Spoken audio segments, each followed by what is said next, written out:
Bearded Bros podcast on the Titan Sports Network. Two bearded dudes sitting in a pod, talking sports, never really bored. From football to basketball, they dive deep, laughing and debating, making us keep. They share their thoughts, no matter how wild, in a room filled with beard and pride. The refs might not understand, but they know what's right, no need to explain. The Bearded Bros, they're the best podcast fun with no rest. Sports talk with a side of jest. Laugh and learn as they say.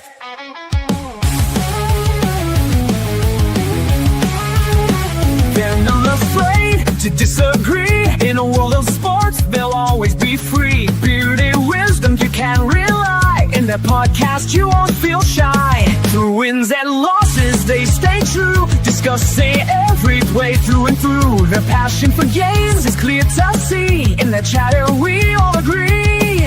The Bearded Bros, they're the best. Podcast fun with no rest. Sports talk with a side of jest. Laugh and learn as they say. They're not just talk, they act too. Making jokes, giving us a clue. The Bearded Bros, they're the crew. Podcast fun till the very end, you knew.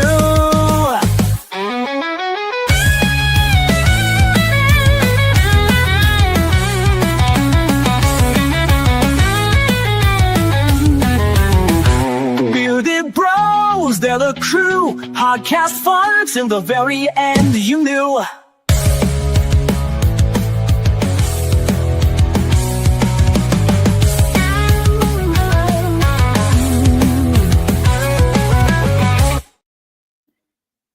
What's up? What's up, brother? Hey, I love it. I mean, did you not like how it ended? Oh my god! Yeah, I like the little Rangers countdown up there. That's pretty cool. I enjoyed that. A little different, little more upbeat. Yeah, I went the rock way, man. I felt like a little rock and roll type beat, so I made that today. That was pretty cool. So. I wanted it to feel more like us, even with the music. Yes. So yes, for sure. Pretty cool. Pretty good way to start the show tonight. So yeah, we appreciate everybody Big show watching. tonight. Big, massive show. We got our big announcement tonight. We have NBA Finals kicked off tonight. The softball World Series kicked off tonight. Hockey starts tomorrow. Hockey starts tonight. It's on right now. NBA Finals start tomorrow. Excuse me. NBA Finals tomorrow. What else? Baseball Supers are going on. Baseball Supers tomorrow as well. I think I believe it's tomorrow. Yeah. Yep. Yeah. And then. But yeah, it's gonna be a good show tonight. Main big topic tonight is definitely the NBA Finals. And I just want to say something real quick. I love how we're going to re-predict again type thing. I know we did the other night, but some things have changed for me. So I'll say that and leave it at that, and we'll talk about it later. So let's get started tonight. I'm gonna play our sponsor for tonight, and then we're gonna hop right into our big news. So, big news. Let's get it.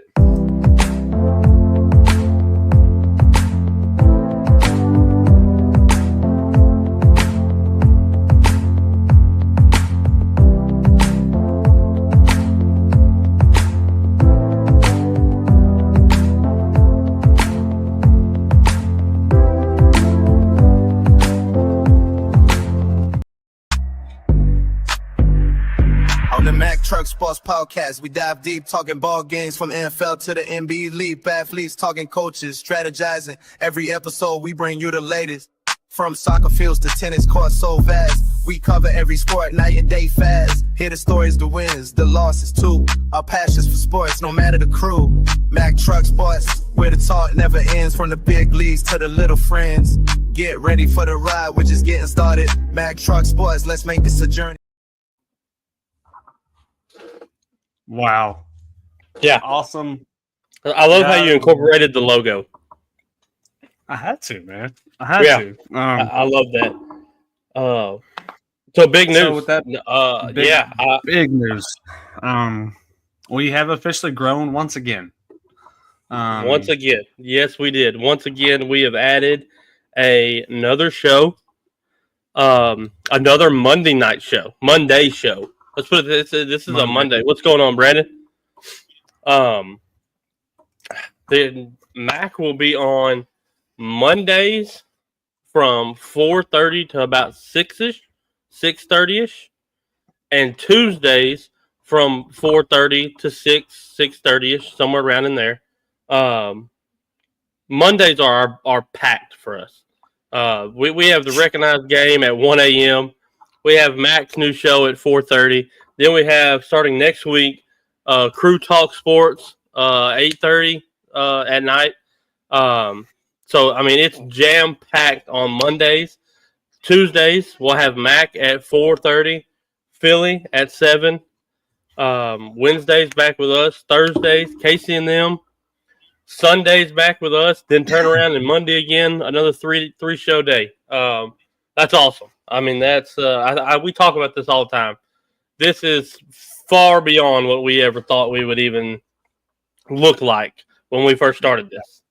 I mean, it went from me and you to a plethora of people now, and that's awesome.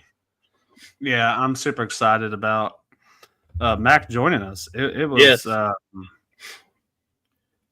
when we met with her, it was very good. She's super excited. Shout out to Evan for sure. Evan, if you're listening, we kept a secret from you, so sorry. That was Max doing. She said, "Let's keep the secret." Yep. So Evan, if you are here, she is joining us. So she is joining us for sure. So that's exciting. Super excited about having her join us. So with that being said, Derek, I want to start off with a segment of my own tonight. I didn't even show you nothing. I didn't tell you about it because I want to make your brain think right off the jump. All right, I'm with it. Rank these players 1 through 8 based on individual performance, accolades, and impact to their sport. These are some of the greatest players to ever play each sport. Okay. But you got to rank them 1 through 8 of your own. So with that being said, let's start from 8 and go to 1. 8, I'm going to put Muhammad Ali. Okay. I just now, if you're just talking about, if you were to say performance and accolades, it would be different. Impact to their sport is where it changes for me. I didn't see a lot of kids running around saying they wanted to be Muhammad Ali. Now, a lot of kids say the quote, "float like a butterfly, sting like a bee." Like I get all that. But I just don't. For me, boxing was never that sport. I never found the allure of standing in a ring knowing somebody's fixing to punch you in the face. I just didn't find that. I didn't find that, Number 7 would have to be Babe Ruth. I think, I don't remember who the guy was, but he was talking about if you put Babe in today's time, that he might make a AA team. Maybe. Was he good back in his? Again, this is one of those performance and accolades for his era. He was really good. Past that, I don't know the impact because I mean there were so many good people back then. You had Ted Williams, you had Yogi Berra, his catcher. I mean there were so many people on his team that were actually better than he was. But the infamous calling the shot. I mean that was kind of what brought him into the spotlight. Number 6. Again, impact to the sport. I'm going to have to put Wayne Gretzky. Performance and accolades, I would put Gretzky at 1. If you're talking about GOATs of all GOATs, Wayne Gretzky is number 1 because nobody questions who the best hockey player of all time was. It's never a discussion. Do you think that's a question now because of what? Ovechkin is up there, but I still don't think it's a question. Okay. I just passing him in the goals and the points and all this and that. You know, I'm not trying to mix the sports here, but LeBron passed Kareem, right? Mhm. Jordan was always ahead of Kareem, even though he didn't have the points Kareem had. So I take the points side out of it. But again, I guess being from South, nobody grew up talking about, man, I can't wait to get on the ice and play hockey like Gretzky. So like I didn't see that impact of the sport. But you saw it as a player, his accolades and his performance was unmatched. It was unbelievable. 5 would have to be Serena Williams. I think she's the greatest female tennis player of all time. She really burst onto the scene, her and her sister. And then she completely ran away from her sister. Now, no knock to Serena. Serena was good in her own right. But I mean, I'm sorry, Venus. But Serena was head and shoulders above, better than her. She's just the greatest of all time. Hey, Nick, just be patient, my friend. Be patient, my friend. Oh, so this is where it gets tricky. Okay, this is where the top 4 for me. I'm going to put Tom Brady at 4. Okay. Okay, because I'm going to tell you right now, for me, Tom Brady is not the greatest quarterback of all time. To me, it's Peyton Manning, without question. Yeah. Oh yeah. No. Yeah. And I mean, the reason that I say that, again, I'm not trying to get off of your thing here. Peyton Manning's senior year of college, he called 75% of his own plays as a senior in college. When he got into the NFL, like his third-ish year in the NFL, the coach would send in 2 plays, 1 run, 1 pass, and told Peyton, do what you want. Do what you see. Do how you want to look at it. Now, I'm not taking anything away from Tom Brady. I think Tom Brady is a phenomenal quarterback. He did so much with so little. I mean, you take Randy Moss out of the equation, he had Gronk and a bunch of number 2 and 3 receivers his entire career. So no knock to Brady at all. Then he went to Tampa and did the same thing. So, I mean, I think he's phenomenal. Performance and accolades, yes. Impact on their sport. I mean, you had so many people. You had Peyton. You had Drew Brees. Dan Marino, Brett Favre, Aaron Rodgers. There were so many quarterbacks that were so good that they each had an impact on. You know what I mean? Like that's just how I see it. Rodgers, yeah, that's I just said. I just said Aaron Rodgers. I agree, Jake. Number 3 will be Tiger Woods. I think Tiger Woods is the greatest top 2 golfer of all time. There was a stretch. I don't remember the exact number. I would have to look this up, but it was like 700 weeks at number 1 in the world. So I mean, it was unbelievable, and this is where you get to all 3: the performance, the accolades, and the impact on the sport. I'm not going to say that golf was dying, but when Tiger came on the scene, it really blew up.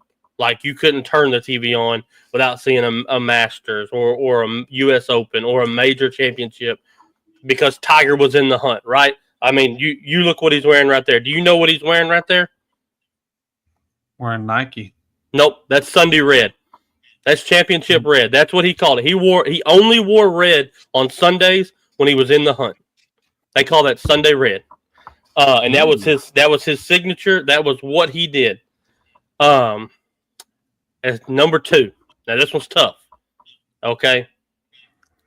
I'm going to put Lionel Messi at number 2. As soccer is the biggest sport in the world. And I've told you this before. When FIFA World Cup comes on, we're going to have a segment for the FIFA World Cup because I cover every game.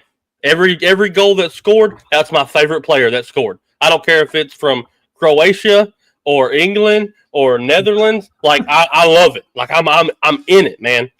And Lionel Messi, he took a country of Argentina and put them on his back and won the last World Cup. He has a plethora of trophies, of accolades. His performances are out of this world.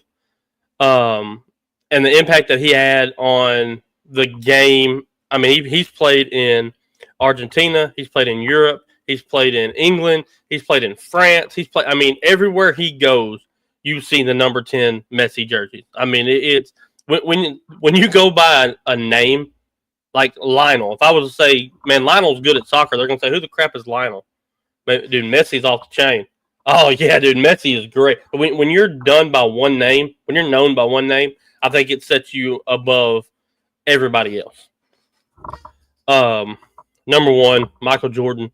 The impact of the sport. You look what he did from 85 to even now, what he's doing for the game of basketball, what his shoe brand has did, what his accolades, his performances, all that. But I mean, when a shoe company is releasing your 1995 Jordans and they're still selling for $250, and you still gross $400 million a year from your shoe sales, that's a massive impact on a game. I mean, you have your own brand, you have your own, teams wear your brand. So that's kind of where I set that as far as impact on the sport. And it's not just basketball teams that wear his brand. You've got soccer teams. You've got like North Carolina's football team wears it. North Carolina's lacrosse team wears it. I don't know if you could get much bigger than that. That your logo is on so many different things. So that's kind of how I see that. That's where I see that. I love that you did this. Now I will say this: if you were to rank these GOATs in order, I would say Gretzky, Tiger, Jordan, Messi, Brady, Serena, Ali, and Babe. So it would be completely different. It would be completely different because, like I said, there's no question that Gretzky is number one in hockey. There's never a debate. Tiger, you're going to hard press to tell me he's not the best ever. To me, Jordan will always be the greatest unless somebody comes along and beats him out. Brady, as far as this list, like I said, he's not my number one quarterback, but as far as if we're saying these are the greats, I would put him up there. Well, Messi is up there for sheer, I mean, just not nostalgia, but I mean, there's also, you've got Ronaldo, you've got Ronaldinho from Brazil. I mean, there's a bunch of more soccer players that we could kind of talk and debate about, but Messi is definitely probably top 3-4 all time, without a doubt. But yeah, I love this. I think that was I like that. Was I close to yours? Did you? So my 8 through 4 is right there with you. My top 4 slightly different. So you're wrong. Yes, I'm wrong. I mean, only 3 of mine are different. I have Jordan's number 1. You can't. It's like you were saying, what he's done for the sport back then and still what he does now, and his brand, with it being a worldwide brand, it's not an American. I mean, it's an American brand. Yes. But how big it is worldwide is nobody on this list is touching him on all 3 aspects of what we're ranking these people on. I agree. You can walk into a sports store and see Jordan apparel. Now, you can find Tiger apparel. You can find Tom Brady apparel. But you can see the Jordan stuff. So, yeah, I agree. Exactly. Now, my number 2. Who was your number 2? My number 2 is Messi. Okay.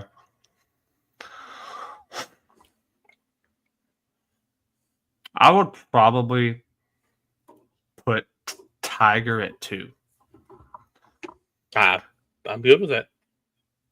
What he's done, like for golf, I mean, there's other golfers that have been great or still great. But I think what he did to the sport is, like kind of you were saying, it wasn't dead, but he rejuvenized the sport when he came on the scene. And like you said, you couldn't turn on anything without him being in something. And his dominance through that time. So I just looked it up. 281 weeks at number 1. June 12th of 2005 and lasted until October 30th of 2010. I mean, that's insane. I mean, yeah. He won 13 majors in that 13 years. That's an insane thing to be at the highest of the highest for that long. Yeah. That's why I have it number 2. During his prime, nobody was necessarily touching him in the golf world. It was Tiger. And I understand that, like, Tom Brady had stretches where, I mean, you could almost say it's almost like you could say Tom did more with less, right? Like, yeah, I agree. My opinion, some of the best wide receivers that he had, you know, is probably Randy Moss, and you could even go as far as saying like Mike Evans. Like, those are probably some of the best. Yeah, I mean, Mike Evans is 11 straight years as a 1,000-yard receiver. We talked about it. The last time he was not a 1,000-yard receiver was the 1 year in high school that he played, and he had 800 yards. So exactly. So I would go Jordan, Tiger, play Brady and Messi. I think with the Messi thing is it could be easily. I mean, it could also be Cristiano Ronaldo. You know, yeah. I think Messi's done a little more, but I'm saying they're pretty close. You know, like with the sport. If I had to like compare them, I would say Jordan and Messi are the same. Ronaldo and LeBron are the same. Ronaldo's a little bit more flashier. He transfers to not trying to be on that boat, but he's moved team to team. You know, but Messi has kind of rode out the Argentina. He rode out with his Real Madrid team. I mean, he rides these teams out until the contract is up, and then somebody pays for him. I mean, that's how they do it in soccer. Like, if you play for the Bulls and I want you to come play for me for half a season, I can give the Bulls $80 million, and they'll loan you to me for half a season. And then you go right. I mean, that's just how they do it. And it's weird, but I mean, that's just how soccer is. Mm-hmm. So yeah, that'd be mine. Jordan, Tiger, Brady, and Messi. I think Brady, is he the best quarterback being drafted that late? Like, nobody. Oh yeah, no question. Like, no. When Tom Brady got drafted, nobody thought this was coming. Like, it's not like he had the absolute best receivers ever. I'm not saying he didn't have any good ones. Like, I mean, you can't, like you said, he kind of had a couple number 2s. Like I said, I mean, Deion Branch, is he a star wide receiver? No. Danny Amendola, he's a great slot receiver. He's not a number 1. Julian Edelman, he's not a number 1. Now, you could say he had 2 number 1 tight ends. Yes. Aaron Hernandez and Gronk. I mean, they were, at the time, they were probably top 5 tight ends, not duos, but top 5 in the league. Gronk was probably 1, 2, and Aaron was probably 5. Yeah. And so, the thing with Aaron Hernandez, yeah, they did do a lot with that defense. I mean, their defense was that's one thing that I loved about Belichick. In between the 20s, you could go for 1,000 yards, but once you got inside the red zone, you were getting field goals, or you might get a touchdown every now and then. The touchdowns in the Belichick era came from in between the 20s, not inside the 20s. Yeah, I mean, Patriots has some of the best defenses during that period. Oh, I mean, there's no 100%. doubt about it. I mean, but just what Tom Brady did, being that late draft, super late draft, just no one expected it. Always the question is who's going to catch him when you look at the Super Bowls. I don't think anybody catches him. I don't know. Was he 8-2? Yeah, he's only lost 2. He lost to Eli. And then Eli. he lost to Eli twice. Yeah. Yeah. So I don't. I mean, here's always the question when it comes to sports. Any sport, doesn't matter what sport it is. Is championships? Do they put you in a certain slot in a sense? It's just that it. In a sense, yes, right. In some kind of category, championships do matter, but for one, it's a team sport. So, like, you can have a subpar quarterback but a great defense and still win the game. 2000 Baltimore Ravens. Kerry Collins was the Super Bowl, but the 2000 Ravens defense was top 4 defense of all time. So that's a perfect example. Yeah, I'm not knocking the quarterbacks. I'm just saying, like, I know when it comes to sports, there's a lot of things that. Would you like to say hi? What? I'm just asking. He was peeking in. I know who that guy is. Who is that? Messi. Okay. How do you know who that is? Cause you do. Hey. Who's that? Okay. All right. Go lay down. Go back to your room. But yeah, I mean, I will say this: each one of these players they're some of the best in their sport, if not the best. I mean, I when I saw this, I was like, I've got to get this on the show. I want to do this, and we're almost spot even. I mean, again, my only 3 are a little bit different, but our ones in our final 4. I mean, and again, another thing is eras play a factor into this too. I mean, Babe Ruth was in an era where, I mean, Evan said title should always be part of the conversation, but not the deciding factor. And I agree. I agree 100%. Like, that's why Jordan is at 1 and Bill Russell is at 5, 7 all time, wherever you want to rank him, and he's got 11.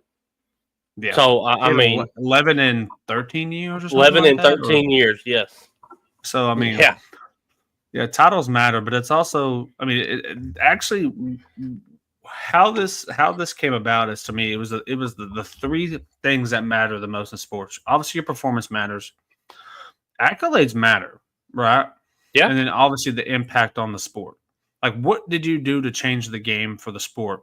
And each one of these players in their era changed the sport for a good reason. Better. Like, yeah, absolutely. For the better. So, I mean, a boxer may put Muhammad Ali at number 1, and that's them. Like, I wasn't big into boxing, but we know what he did.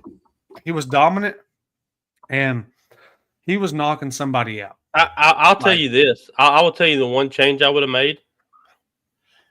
Had you put Floyd Mayweather up here, Floyd would have been probably 4th on my list. Everybody would have moved down 1, and Floyd would have been 4th, because I think he really did. I mean, Money Mayweather, and I mean, just the way he fought, the way his accolades and an impact. I mean, people were watching boxing for Floyd Mayweather. I mean, so that would have been the only change for me. There for a stretch, it was Mayweather and Pacquiao. It was always, everyone looked forward to that fight. I mean, Manny Pacquiao was about to fight for another title soon. Yep. At like age I don't know. He's old. He's got to be in his mid-40s. Boy, no way last on this list. No, now, Casey, this isn't the GOATs of the sport, but you have to admit, Floyd was up there when it came to boxing as far as what he brought to the sport. Now, I'm not saying he's better than Ali. I'm not saying he's better than Mike Tyson. I'm just saying, with what I've been asked here, the impact, the performance, and the accolades, I mean, you have to put him up there. Hey, by the way, Casey, I saw some of your dance moves from your wedding, man. Good job. Keep being a teacher. No, I'm just kidding, bro. I'm just kidding. Congrats on the wedding too. We haven't seen you talk to you really since that. Well, I hope you guys are having fun. Y'all gonna make me hop on there and set y'all straight. Well, Casey, I mean, you're more than welcome to come on, but just don't turn our stream off. Don't end the live, Casey. I'm never gonna let that down. I'm never letting it down. Yeah. So that was something I found today, and I really wanted to talk about it because, like I said, you have 8 of the best players at each one of these sports, and yeah, I agree. I was just curious to see what your thought was on it. I like it. By the way, appreciate all the likes on TikTok, everybody. We appreciate it big time. All right, well, let's hop into it. You had a couple things. Let's. I did. I'm gonna. So I had a thought today. Complete hot take. Don't know if it would happen. Don't know if anybody would do it. But I'm gonna throw it out. But actually, I'm gonna start with something else. I'm gonna start with my Spurs stuff for you. Okay. I'm gonna start with. Just hear me out. I'm gonna listen to you. It helps us offensively. Okay. Oh, I didn't do it. Crap. Well, anyway, it's Harrison Barnes, Devin Vassell, the number 14th pick, and our second round pick for KD. So we keep 2, we keep Castle, and we get KD. As long as I'm not gonna let, as long as we keep Castle. And which pick do we give up? The 2? The 14. We keep 2. Oh, so we keep 2.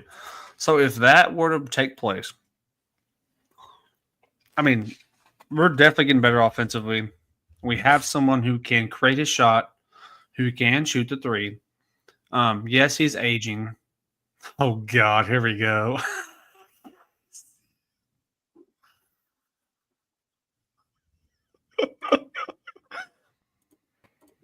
Put it back on the screen. Put it back on. We're going to talk about this. Hold on. Let me get it back on the screen. All right, hold on. Where did it go? Hold on. Making me get on here the night before I leave for my honeymoon. All right, give it to us. All right, I didn't hear. Who'd y'all put number 1? Jordan. Okay, we can agree on that. Who'd y'all put number 2? I put Messi. I had Tiger Woods. See, I'm going Tiger. I have Tiger at 3, so I have no problem with that. I mean, either way, you could have done. The only reason that I had Messi over Tiger was think about how massive Europe and South America and all that is. Like, Messi is a household name over there. Tiger is a household name here.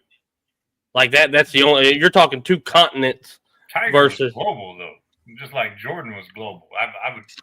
I'd say, and I heard you mention if you were just one name, it kind of puts you above. Yeah, absolutely. There's no other name that's more recognizable, even today in sports, than Tiger. Like if you say Tiger, ain't no one thinking of the animal. Oh man, I see. That's where we might have to disagree, Casey. Dude, you don't. I'm not saying you don't know, but 1 billion people watch the FIFA World Cup finals. Think about that. 1 billion people. I understand. The soccer is the most popular sport. That's what I'm saying, and it was for Messi. But if you look at this performance, accolades, and impact on their sport, I would actually say that the impact, Messi is not that guy. I don't think he's the most impactful soccer player in history. Well, speaking of that, Casey, who in your eye, who's the most impactful soccer player on the sport? I'm going to say the guy who put it on the map for the world is Pele. Is the most impactful. I mean, yeah, you could say that for Pele. I agree. I could agree with that as well. But to this list, I actually put Gretzky behind Tiger. Really? Yes. He won how many cups? he is the great one. When you say the great one, you think of him.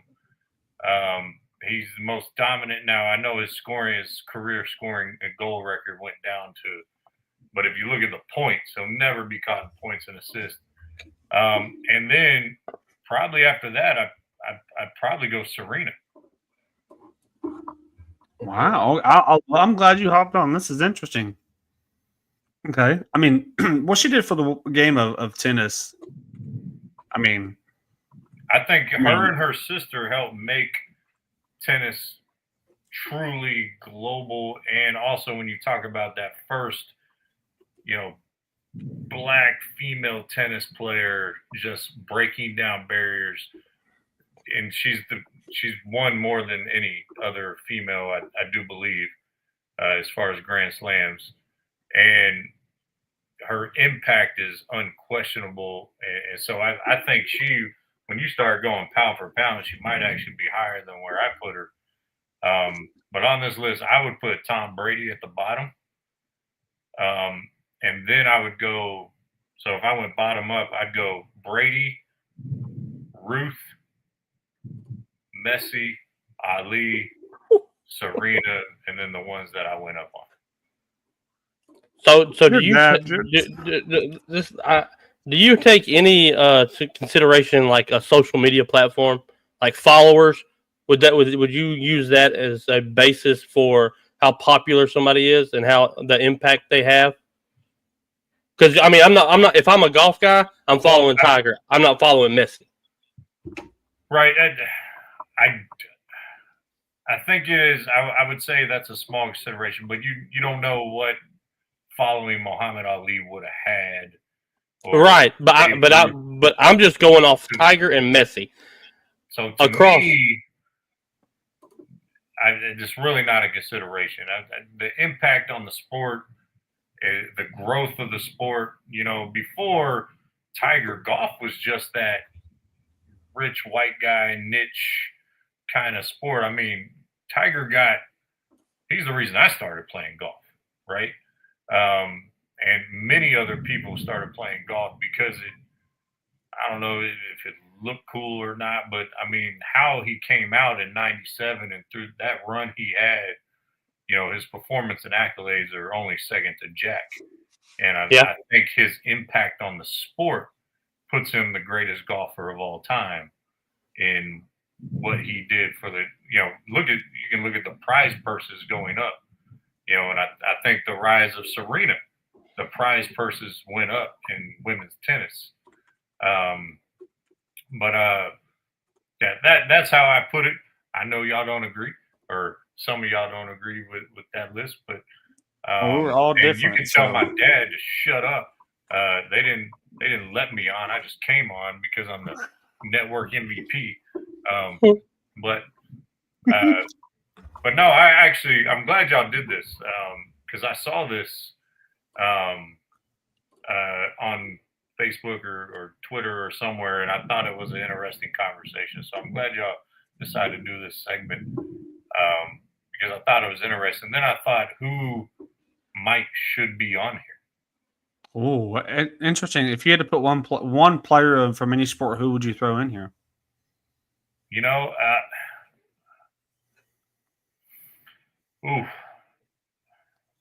I'll tell you who I would change for baseball, and this might be a little biased, but I think of impact on the sport. Maybe Ken Griffey Jr., the backwards cap. Everybody wanted the backwards cap. Everybody wanted to swing. Obviously, my father's been drinking.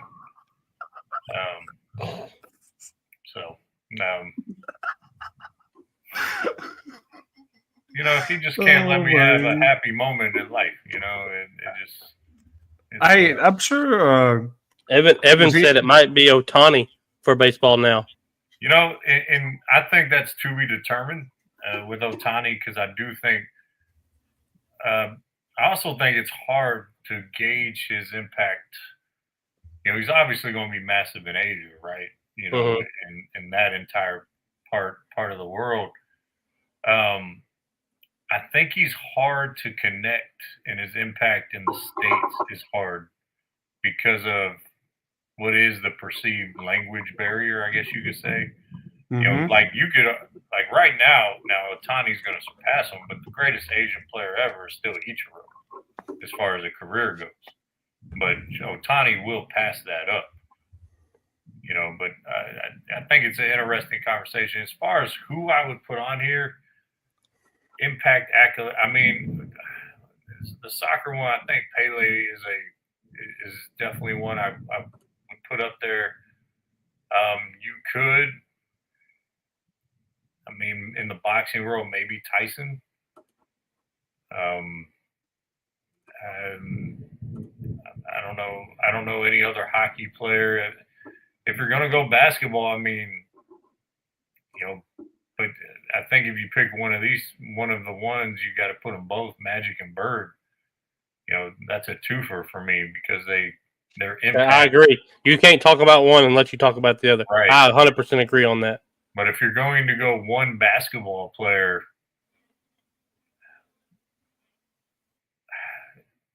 I mean, it's hard for me to go either Curry or LeBron, to be honest, because Curry changed the game, but LeBron's impact and performance over the entirety of his career, and y'all know me as the number one LeBron hater, probably on the network. But his you and Derek are pretty close. I'm gonna say, hey. No, Derek's a pretty big hater. But if you take it in its entirety, man, that's hard to argue against of LeBron's impact on the. I was gonna say LeBron too. You know, personally, like I'm not saying I'd have him at a certain number on this list, but okay. But here's my question. Here's my question to that. If you're talking about impact and what has he done to change the game? You said Curry changed the game. What has been LeBron's impact in basketball that we haven't seen before? That surprised us? Well, that would be my thing. Well, that's a great question. And here's my thing knocking him on this is, like, I can't even tell you what LeBron's signature is. That's what I'm saying. And so, like, I get that. Like, I actually think, international. Oh, your dad said LeBron bought the flop. There you go. He's number one then. We got to put him number one. Well, on your computer and join the show. You might as well. But just do what I did. But, it's one of those things that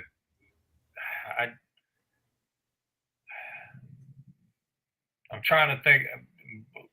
I think men's tennis has to be on here somewhere at some point as well. Like that's interesting because of Roger Federer. Yeah. Or Rafael Nadal. I was going to say Rafael Nadal. Agassi or Sampras in the 90s, early 2000s really exploded tennis.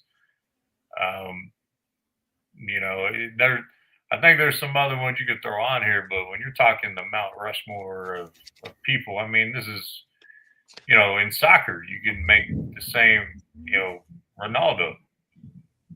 He had massive impact.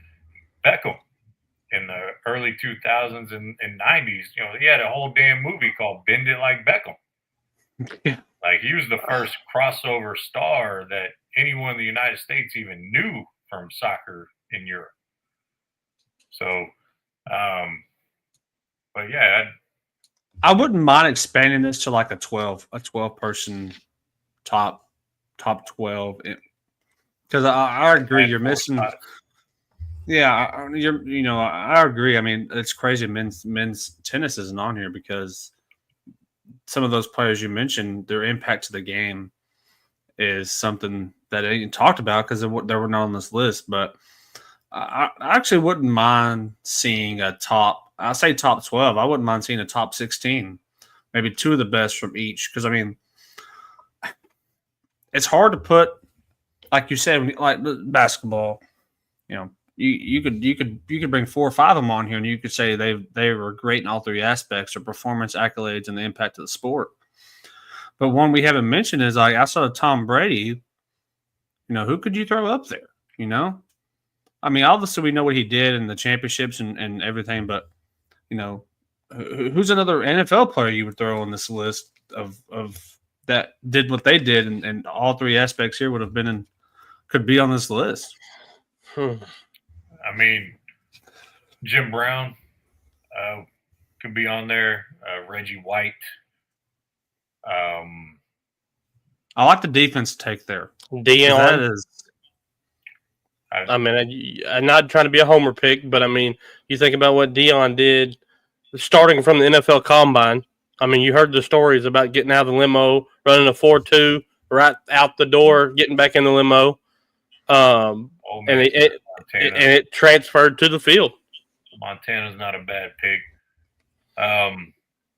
Ed Reed, Troy Polamalu. I mean, done more.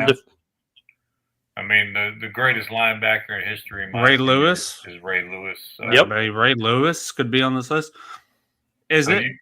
It's an interesting topic. I think what you do is, I think you would go kind of sport by sport here and do your top 8 from each sport, and then you would kind of break it down to the top 2 to 3 of each sport to kind of make a comprehensive list. But I think to do it kind of objectively is you got to give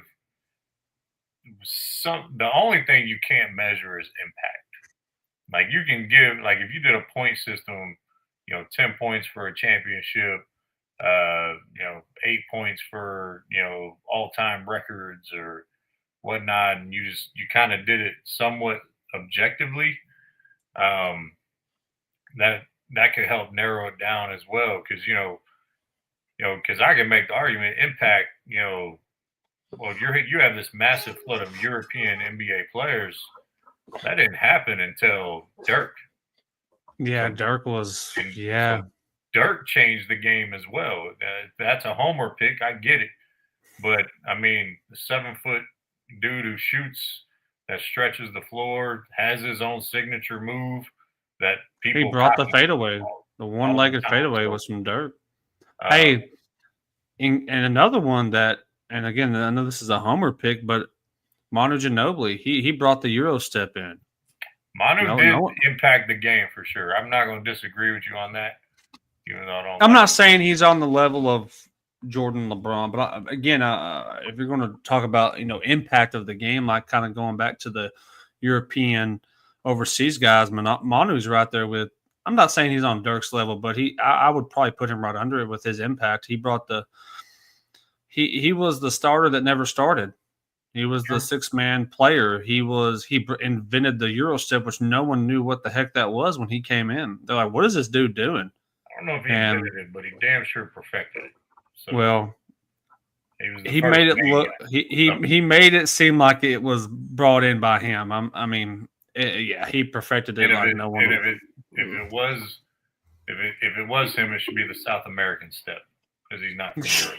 So yeah, exactly, yeah. Or the Argentina step, yeah. But nah, man, this is a cool subject. So I just Evan said AI as an impact. Allen Iverson. Yeah, his impact bringing a certain culture to the NBA into the mainstream is definitely undoubted. I don't disagree with that at all. When you put these 3 things, performance and accolades and impact, AI, the accolades to me aren't there. He is one of not, if the best player that never won a championship, only got to the finals once. He has a couple scoring titles, but his impact is undeniable on the game for sure. But I think he starts getting ranked down the list when you start talking about those other 2. But then you also, what does individual performance look like? Like, so there's a lot of subjective interpretation on this, which makes the discussion fun, right? This is what sports is about. Another one Evan said, and I didn't think of this, but he said Simone Biles. Track and field. Her dominance, and if you're going to go with that, you could say Michael Phelps as well. Yeah, Michael Phelps. I'd say, well, this is individual. So, because, Simone Biles is the greatest gymnast we've ever had, hands down. I was going to say the '96 Olympic team and their impact. Dominic Mucciano and all them. Yeah. Yeah, Terry Shrug. one of my first crushes, Yeah, I think it was. Yeah. along with Jennifer Yeah. Love Hewitt. Not gonna lie, ain't none got nothing on my wife. So, Good, how good does save. what'd you say? Good save. We'll throw that one in there. Someone at the wedding, I forgot who it was. They were like, "Yeah, Casey, you outkicked your coverage." And I'm like, Oh, they were for like, you must have gave her a house or something. I was like, "No, I already had a house. She made it a home." There you go. She just looked at me with those eyes and she goes, "Good job." And so, but what were you gonna ask me, Dustin? I was going to ask, how does it feel being married again, or married? Not necessarily again, but how Well, does it feel most being people married? don't know we actually got married at the end of December, but this was the wedding in front of everyone. So now it feels really official. Mhm. Got my ring with the whiskey barrel wood in it. And There you go. Oh, that's nice. I like that. It's fancy. Well, not that fancy. Tungsten and whiskey barrel wood. It was an awesome time, man. We couldn't have asked for a better weekend. From Friday night, we kind of, instead of a rehearsal dinner, we did a barbecue where everyone was invited. Me and my groomsmen cooked everything, and had a great time there. And then Saturday, it was just a great. We felt so loved and supported by those around us, and we're very fortunate and blessed by everyone who was able to come, and those that couldn't, reached out and let us know. I had one during the week had something not good happen, and if you happen to see this, just know I'm praying for you and your athlete community. And but yeah, it was amazing, man. It was very like Linda put in one of the posts or in one of her responses. You felt like, not to be too religious here, but you felt like God was there and with us, and something I did. I've never been comfortable leading prayers in my life, and so one of my surprises on the night was at the end of my speech, I led my first prayer in front of everyone, and Heck yeah. so it's awesome. it was just amazing. We had people come from Florida, Ohio, California, and everywhere in between, and just getting to see everyone, man, it was incredible. We couldn't have asked for anything better.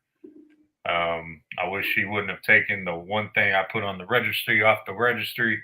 She took it off early. I put a massage gun, like one of the muscle massage guns.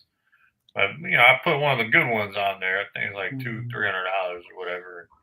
And I was like, hey, this is the one thing I'm gonna throw on there. If someone gets it, sweet. If not, and one of our friends was like, yeah, I think everything that was on there got bought. So I got super excited, and I was like, sweet. And then we got home and opened all the gifts, which we're very thankful for, and it wasn't there. Let me talk about this "Can't Touch This" video coming, because this. So I'm gonna be honest. I'm the old man set the tone for the night. I'm not gonna lie. Your dad? He did. Him and my sister. So dance floor is kind of a little bit slow at the beginning, and my pops and my sister's song is "You Can't Touch This" by MC Hammer. Like, that's their song. They always, I don't know where that started. You'll have to get that info from him. But that song came on, and they absolutely tore up the dance floor. I'm sure my dad's hips and knees and ankles still hurt, but it was worth it. It was incredible. I can't think, they set the tone. Man, I'll tell you one thing. If anyone out there watching this comes across this, if you have people who will karaoke, do karaoke at your wedding. Oh, yes, he still can't walk. There you go. Y'all got to get off my show, man. Do karaoke because we had so many people do karaoke. The kids were doing karaoke. Like I was like, when I was 7, 8 years old, there was no way in hell I was getting on a karaoke machine. It was crazy. So ton of fun. My best man got on there. He led the karaoke off. It was some bullshit. He was way too good, and I went second, so I sounded horrible. But we had some good ones. But the wedding was awesome, man, and so we can't thank everyone enough for supporting us, loving us, and being there. So, Well, all right. Well, awesome. I'm gonna hop off. I've hijacked y'all show enough. Well, man, congratulations. Y'all have fun in y'all's honeymoon. Yep. We'll be gone next. I'm not gonna say it because operational security. Not gonna There say you how go. long we'll be gone. Yeah. So, Y'all have fun, be safe, and we'll see you on the next one, man. Yep. The old man gonna be by himself for a little bit on the show. So Hey, well, William, maybe someone pops in with you. Never know. never know. All right, y'all. Well, y'all take care, and I promise I won't end your live stream this time. A little easier. I'm on the computer. Like the end stream is way up here.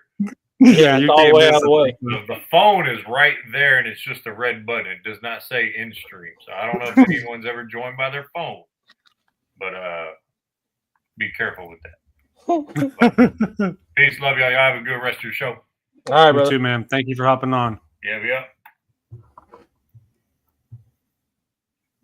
Let me see. Awesome. Well, congrats to them again, man. That's awesome. Man, appreciate all the likes on TikTok. We were up at 3.3 Yeah, likes. I'm watching it. Appreciate that. So going back to the KD thing, I think you liked that, right? I mean, that was a good trade. I do like it. I do like it. I like it offensively. And defensively, it's not bad. It's not bad. Is it the We still get the length of Giannis. Maybe not as good defensively, but better offensively. So we give up a little defense to gain one much better offense. Yeah, and also Wnba could be your defender. He was on pace to win Defensive Player of the Year anyways. In a landslide, there was no one touching that. So that is a trade that I would approve of. And again, you can still get your Dylan Harper. You're still getting your future scorer. See, that's where I'm torn, because getting Harper at 2, I think if you get somebody that high, they have to play, right? I mean, you're not getting somebody 1, 2, 3, 4 to have them sit the bench. Or, hear me out, Derek. I think you pull a trade for the number 2 pick. So you're talking about mega team this year. You're talking mega team. I mean, I don't know who. I don't know the route you would go. I mean, even if you traded 2, even if you had to send 2 to Phoenix for KD and used 14 for depth, I think you could pull something off. But getting Harper to sit the bench, I think would not be very good. Not good for his growth. Not good for, it'd be good for depth, but you're wasting a number 2 pick on somebody that's going to play 15 minutes a game. But if you do get him, there is, and I have a lineup in mind, he can play. But here's why I don't think putting him on the bench in year 1 hurts anything. So, but here's a scenario. So let's say this KD trade happens, right? Just hypothetically. So you got De'Aaron Fox as your 1. Mm-hmm. Okay, I'm going to do it as if Dylan Harper starts. You can put him at your 2 or Castle at your 3. You can play either one of them. Either way, you put KD at your 4. Not saying that defensively you're going to have a little bit of liability there. But offensively, who at the 4 is guarding KD? Nobody. Giannis, right? Yeah. and you put Wnba at your 5. Now that's if you were to draft Dylan Harper, that's you can throw him in there because you have 4 experienced players in the NBA with 1 rookie. I'm okay with that lineup. Or if you don't want to start him, if you're like, hey, let's put him on the bench at least to start the year. Just start the year that way. I mean, you got to think if the Spurs don't draft him, I depending on what they do, I mean, he could start for anywhere. I mean, he would start on any team. But it's to me, it's just the experience thing. Like, let him get his feet wet. Yeah. Like, so if let's say he doesn't start, he could be in the second string. Now, these are all scenarios. If this were to happen, you can have Chris Paul at your 2, or at your second lineup as your point guard, and that's if he were to continue playing for the Spurs as well. You can have Dylan Harper, you can have Johnson, Shohan, and you still got to find you another big man. So that's kind of in question. Yeah, it could be done. But the question is, Derek, let's say they don't trade the number 2 pick. Let's say they don't draft Harper. Who is the best? You can't get – if you get a Kevin Durant, you cannot get an Ace Bailey. You just can't do it.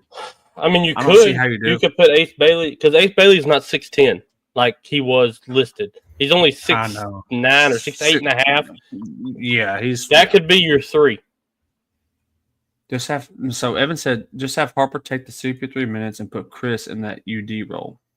I mean, yeah, that's not bad, but again, could you imagine Cooper Flagg not starting?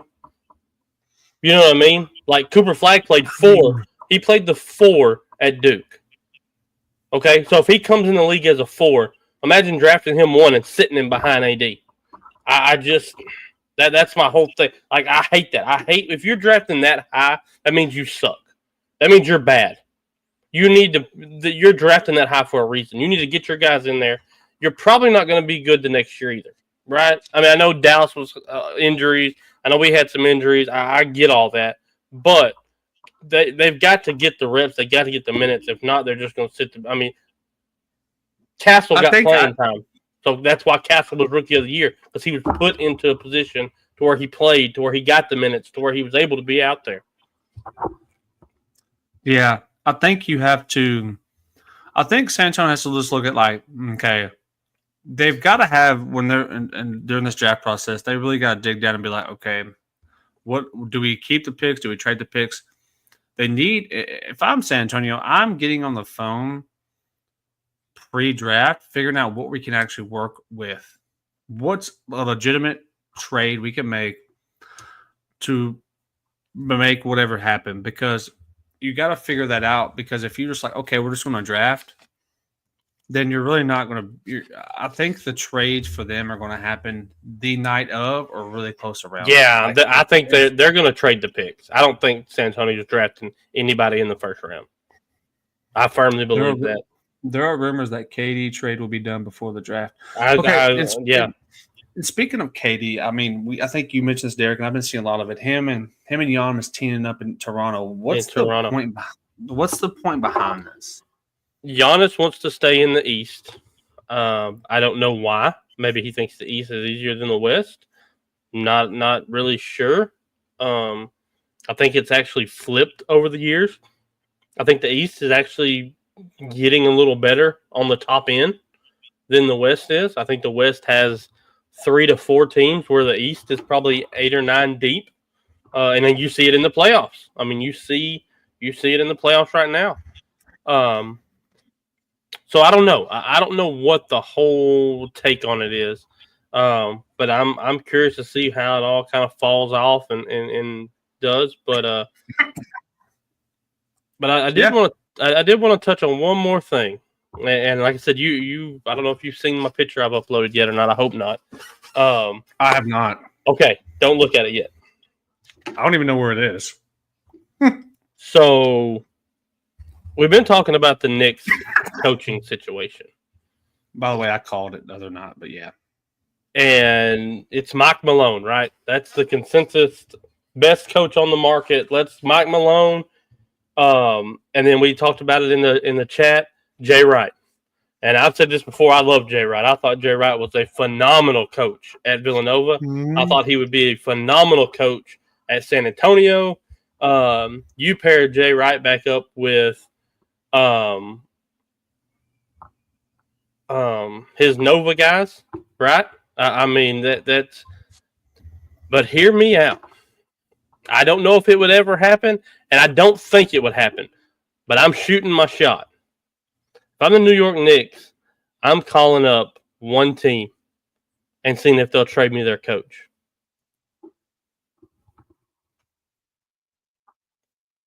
Give me Eric Spoelstra.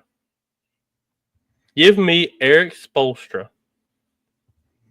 Here's 2 first-round picks and some pick swaps. No players, just picks, just right? Straight up picks for. I don't know if you can trade players for a coach. I think it has to be picks. Okay. Because I think that's what happened with Doc Rivers with Boston and the Clippers. Okay. I love that. I love it. Now, don't get me wrong. Eric Spoelstra leaving the Heat would be the equivalent of Pop leaving the Spurs. I don't see it happening because he is a culture guy. He built that Heat team up. There's just a lot going on in Miami, right? Like Jimmy was gone. They're not very good. They're not. I mean, they're Spoley's Miami when Riley does. I agree with that 100%. I don't ever see this happening. But if I'm the Knicks, I make the call just to be told no. Yeah, you're right. You don't know unless you try. I think Eric Spoelstra is a top 5 coach of all time. I think he's so smart. I think he knows the game. I love it.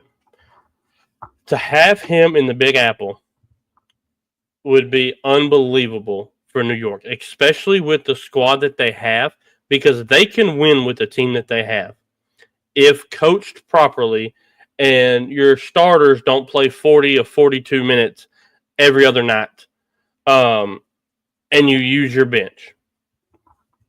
So that was just something I was thinking about today. I was like, man, I'm tired of that's something I think we kind of pride ourselves on, is I'm tired of the regurgitating the ESPN talk. Oh, it's got to be let's think outside the box a little bit, right? Let's kind of get outside the numbers and off the court and throw something out there. And I thought this was just straight left field slinging it. Evan said no team is winning a title with Cat. I don't think Cat wasn't the problem.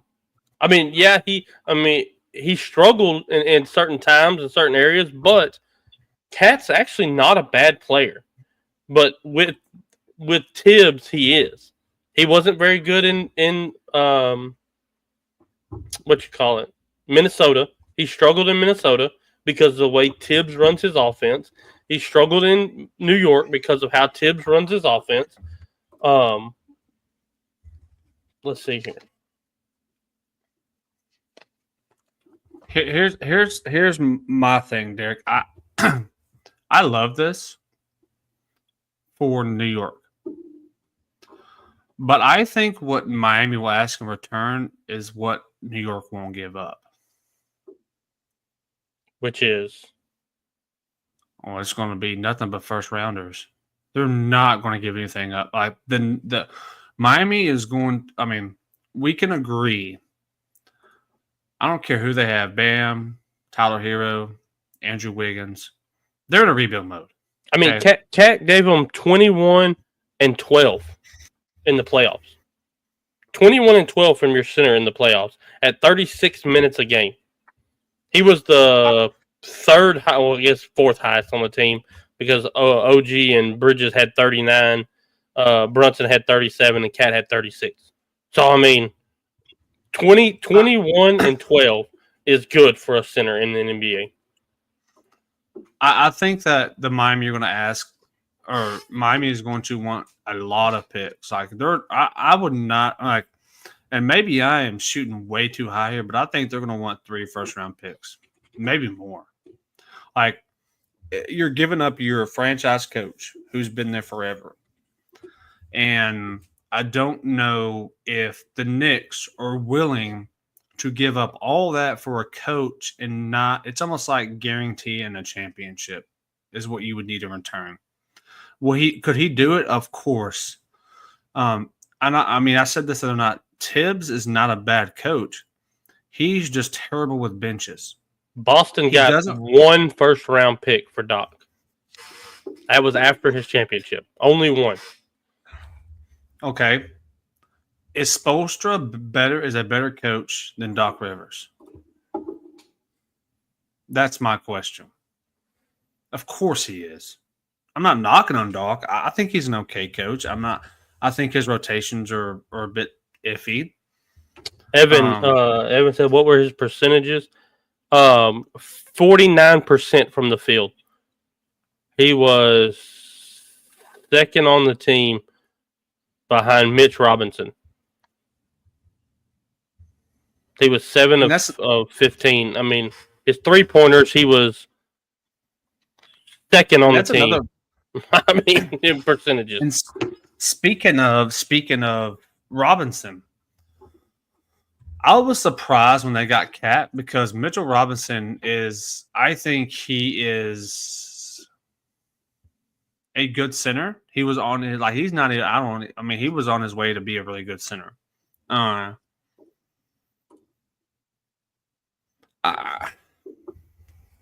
Obviously, I think they need more than a coach. That would definitely put them better coaching. Look what they did this year with a coach who I thought was not fit for that team, for that franchise. They need a coach who's not scared to use this bench, no matter who's on that bench. Because in the NBA, especially playoffs, you got to rely on your bench. We said this other night. Tibbs was not the right coach for this team, and I knew this firing was coming. And you're like, well, why do you fire a coach? You took him to the Eastern Conference Finals for the first time in blah, blah, blah years. Okay, you're right. But look how many minutes he played all his starters. They're almost playing the whole entire game. But you're going against a team that is in Indiana, and I'm saying Indiana because that's who they play last, has so much depth. It's not that the Knicks didn't have depth. They just didn't use it. He didn't use that depth. He used – who came off the bench for them? You had – it depends because Josh Hart moved to the bench, but supposedly moved himself to the bench, but I don't know if that's really what happened. But they just – I don't know. They've got to do more than just coaching, but it's all going to depend on, in this scenario, what are you willing to give up to get that coach? And Miami looks at it as okay, Eric Spoelstra's been here for this many years, been there for God knows how long.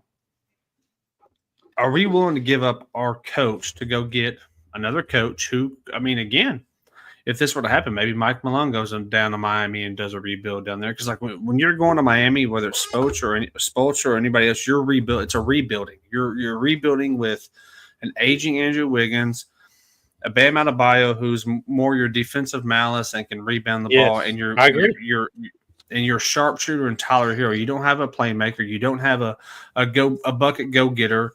And Tyler Hero is not a bucket go getter. He is your spot up. His game. Miami is in straight rebuild mode. I don't think they make the playoffs next year.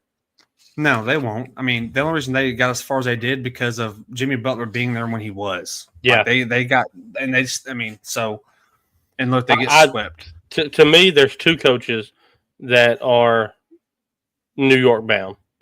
It's either Mike Malone, which is the consensus pick for everybody, or I'm going to tell you the one guy. Eric Spoelstra was my left field guy. That was my just throw a shot in the dark and see what happens. I think that would be something that would shake the NBA up. But my other guy that I think really should get a look, and I think he has an opportunity, is Mark Jackson. I've been saying Mark Jackson, he has deserved a coaching job for a very long time. But there's a couple other ones. But see, if I'm New York, I'm looking at this we're in win now mode. Mm-hmm. Okay? You need a win now coach. You can't go get, and I'm just throwing this out there because you can't go get a Mitch Johnson like San Antonio did. I'm not knocking him. I'm just saying they have a team built with a few more pieces they could get, mostly role players. They need to get some better role players, and you need a coach that is a win now coach. And I agree with you, Derek. It's Mike Malone and Mark Jackson. I mean, people forget about Mark Jackson. Steve Kerr gets the credit, but Mark Jackson was building that Warriors team. Yes. He was building it. It just didn't work out for him. So Mark Jackson, I think, is a great candidate. I think Sam Cassell, but here's my problem with that. It's nothing to do with him. He doesn't have that head coaching resume. That's the problem with the teams that are built to win right now is you can't take a chance on new coaches. Right. Yeah. I mean, you can't. Like San Antonio did what they did because, well, for one, Mitch Johnson's been in the organization for 10 years. He's been around that organization. He's been around the culture. So, like, he's going to bring something different. And he's young. Right? He's super young. Like, he's young. So, like, Evan said Miami is like the Steelers. Not bad enough to get top picks, but not good enough to win. I 100% agree. That's why they make the playoffs every year, and they might win the first game, but then they lose. But Tomlin hadn't had a losing season since 2006. So, I mean, it's hard to get rid of a culture coach who produces. Like the goal, obviously the goal is to win the Super Bowl or to win the NBA Finals. But to do that, you got to get to the playoffs, and that's what they do. So, I mean, it's hard. I don't know. All I'm going to do is this. This is it. We won. That it was 2-1. 2-1. We won. Let's go. I'm excited. So one win away. I don't want to backtrack or anything real quick, but I was looking this up while Casey was on, and I wanted him to stay on. When I was asking about the social media stuff, hook 'em, baby, and how, like, you talk about influence and impact and all this and that, that has a lot to do with, I believe, your followers. I mean, if we're not impacting people, they're not going to follow us, right? Like, I'm not going to follow Joe Blow if I don't give two craps about what he's doing. How many followers across all social media platforms do you think Tiger Woods has? Just off the top of your head. Oh, my God. I mean, is this all or is this one particular platform? All of his platforms. Oh, my God. And I'm going too high, but I mean, I'm just thinking of who he is. 1 billion. 13 million. That's still a lot of followers. Okay. That's a lot. How many do you think Lionel Messi has? Now I know where to start. I can't go 50 million. 626 million. Oh my God. Dude, you have no. Imagine soccer, and I said it, and I know that it didn't register, and it's no knock because we don't think like this. 1 billion people watched the FIFA World Cup. Do you understand that? 1 billion. We get good because we get 12 million that's going to tune in and watch the NBA Finals. 10 times that amount watched the FIFA World Cup Finals between France and Argentina because they wanted to see Messi get his title. Have you ever seen the parade that happened after Messi won his title? I'm sure it was insanely massive. I mean, I think the problem when you compare social media to social media is the era, right? Mm-hmm. Like if social media were what it was when Tiger started, would he be higher? I think he would. But that's where you hate comparing errors, right? That's like saying but again, okay, Derek, here's my question: what's Michael Jordan's followers on social media? Because that's a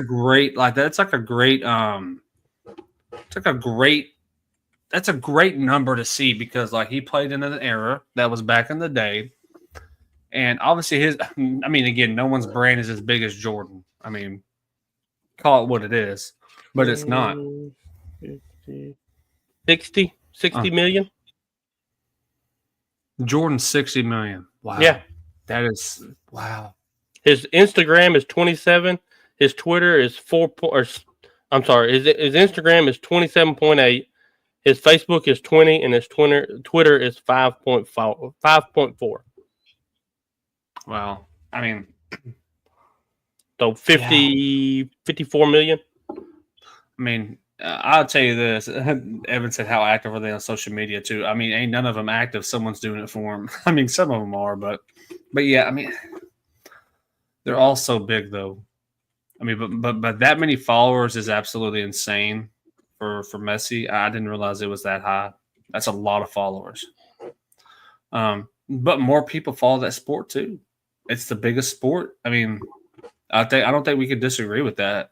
Soccer is massive. It's massive in the United States, just not as massive as it is over there. Over there, that's all they breathe is soccer.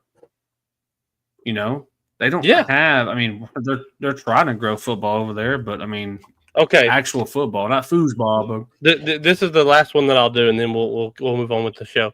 How many people do you think went to the Eagles Super Bowl parade? Estimated. 100 million. 1 million. How many do you think went to Argentina's World Cup parade? 500 million. I'm just throwing a number. Almost 5 million. Wow. Almost 5 million people, and it is. Dude, I can't even. I can't even describe. I mean, here, just. I do agree with Evan is saying, though. It's a country versus a city. It's kind of, I mean, it's not his fault, right? I mean, I'm not knocking Messi. He's a freaking soccer god. I mean, it's hard comparing. I mean, it's a country versus a city. It is. But that sport is just so big, too. I mean, you have people that are not necessarily Messi fans. Look at this. That, oh, my God. That's just downtown. That's the downtown part of it. It's like blocks and blocks and blocks and blocks of this exact same thing. Look at all. I mean, those are people, dude. That looks like trash just sitting out there. But that's all people. That looks like a trash yard.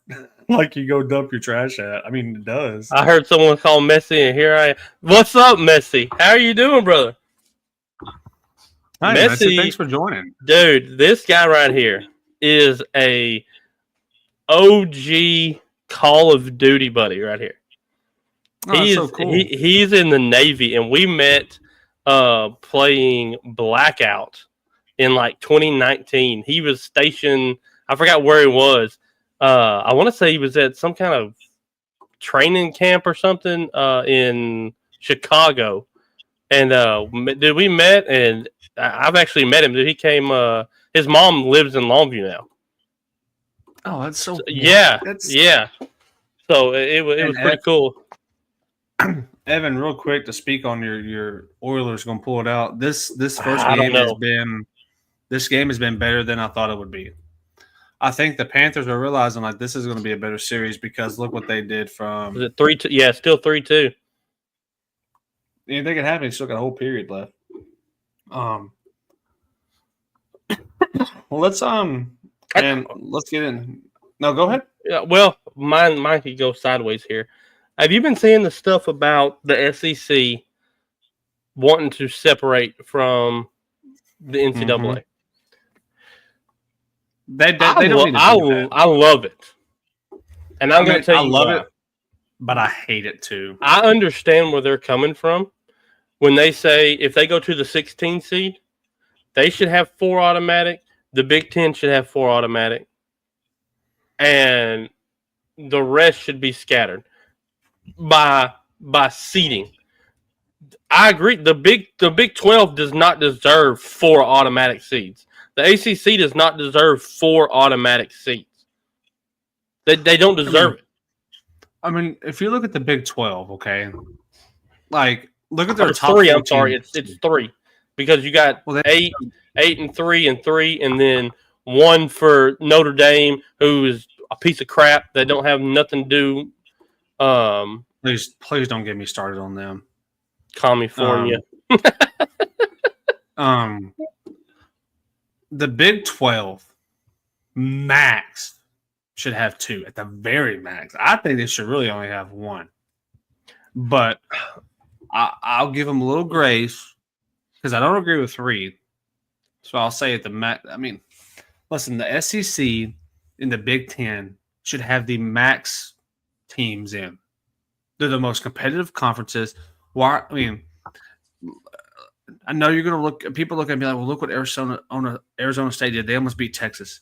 Okay, they did. Yeah, they got cheated. I do remember that game. Oh my God, here we go.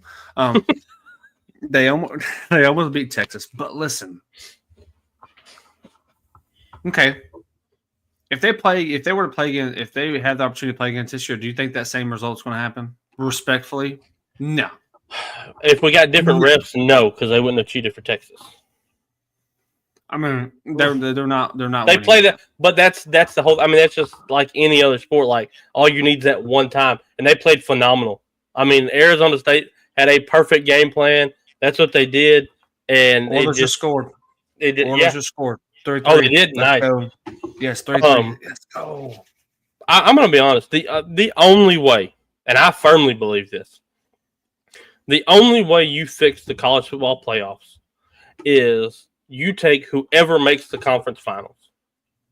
You take them 2 teams, and all they're playing for is seeding. That's it. I mean, if the 4 seed Texas beats the number 1 seed Georgia, then Texas obviously gets the higher seed in the playoffs. I don't think you do no buys because you look at it, you could have the 2 from the SEC, 2 from the ACC, 2 from the Big 10, 2 from the Big 12. You could throw Notre Dame's raggedy tail in there. That gives you 9. You could throw 1 Power 5 in there. 1 group of 5. Okay? That gives you 10. There's your 10 teams. The best 2 from each conference. Raggedy Notre Dame. And I think I'll do another one. I think Notre Dame has to be a top 10 seed to even be considered. If they're not a top 10 team, they don't even get considered. And they have to not lose a game. That's the same way they do with the group of 5. If the group of 5 loses a game, they're pretty much done. Notre Dame should be held to the exact same standard. I really do hate that conference championships don't matter. Not anymore, they don't. That's what I'm saying. They don't matter. So, like, you don't even have to play in the conference championship game to make the playoffs if you're in the SEC or the Big Ten. All you got to do is be close. You just got to be maybe the runner-up of the championship game. Like, it doesn't even matter. I mean, you get a nod for winning it, but that's what I mean. I don't know. This year, we thought last year was crazy. I think this year was even crazier because of what they've done now. Again, you don't have to necessarily make the championship game to get in.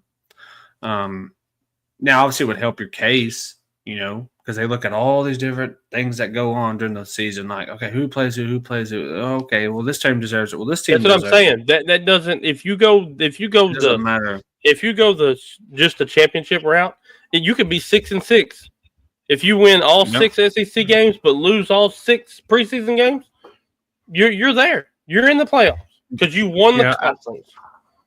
Because those games are the ones that matter the most. Is your conference games. No one cares about who you play before. Exactly. All that does is help your strength of schedule.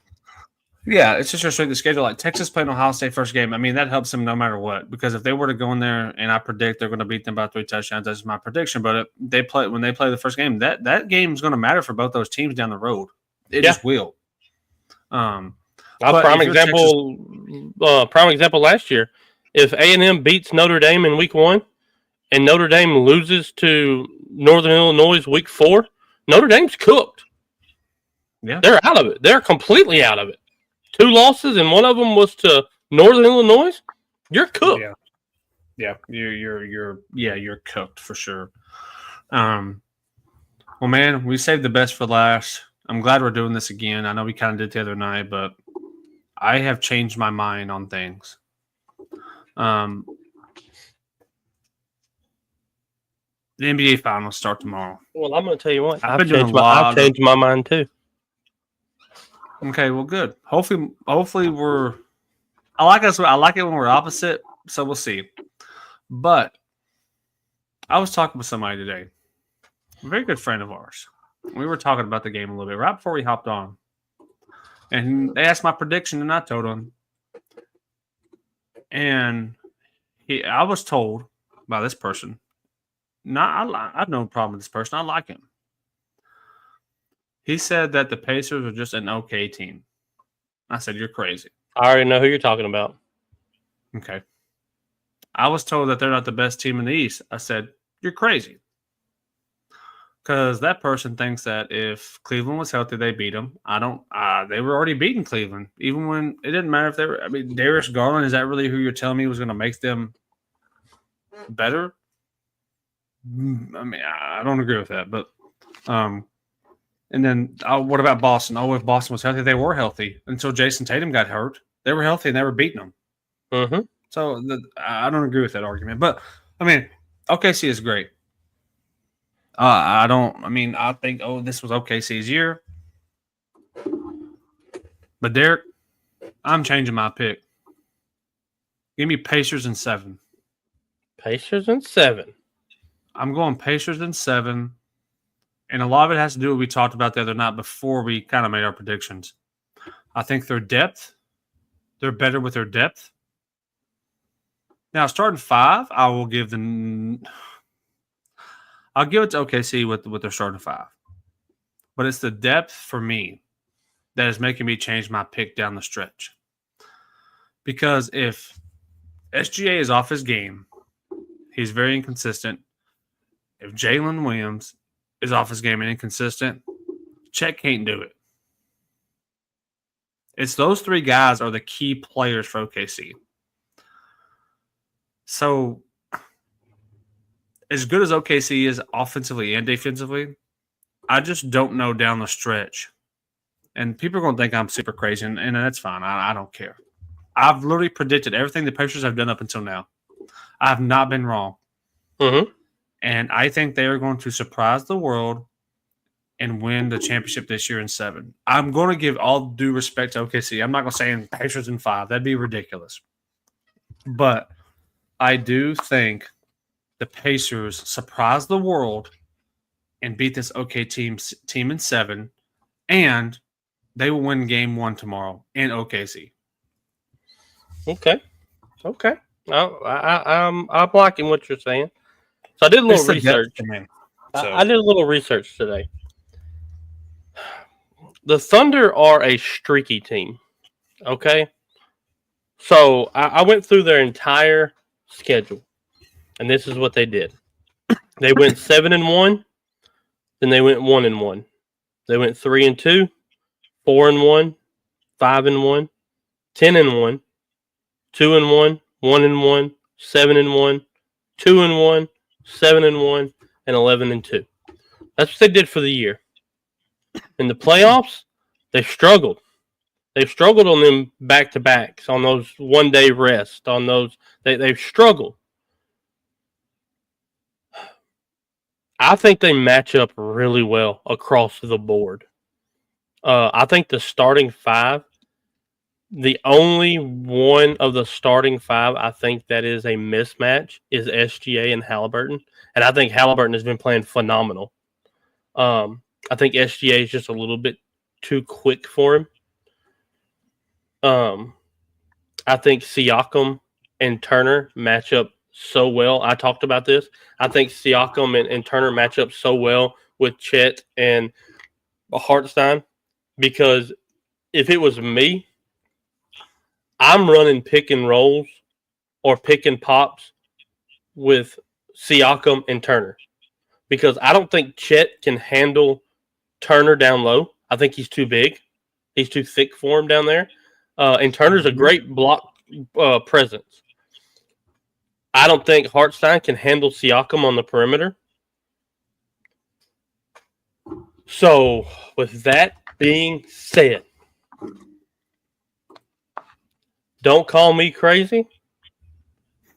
Just know what I'm saying. Your 2024-2025 Finals MVP is Pascal Siakam, the Indiana Pacers, in a gentleman's sweep, 5-1, Game 5. 4-1, I mean, in 5 games. Doing it in 5. Doing it in 5. Gentleman's sweep. Wow. And I'm with you. They win Game 1. Y'all been drinking tonight. Actually, I did drink a little before the show, but that did not make. I already made this decision like yesterday. I am with it. They split the series. Okay. They played 4 games. They each won 2 games. I don't remember it off the top of my head. I think the Pacers won by like 11-7, and Oklahoma City won by 20 in their last meeting, and by 8 in the meeting before that. So they split the series. Siakam averaged 27 in the series. In the 4 games, he averaged 27. I think he's going to be a problem. Now, that leads me to a question. Pascal Siakam, a 2-time champ, Finals MVP, where does he rank in the NBA as a power forward if they win this series? Where do you put him? Like right now with the current players? With the current players, where would you have him? 2-time champ, Finals MVP, was the number 2 option on both. Well, really, he'd be the number 1 for this Pacers team for me. But he was a number 2 option again for Kawhi. I mean, he's got to be a top 5 easily, maybe a top 3 for me, because, and like I said before,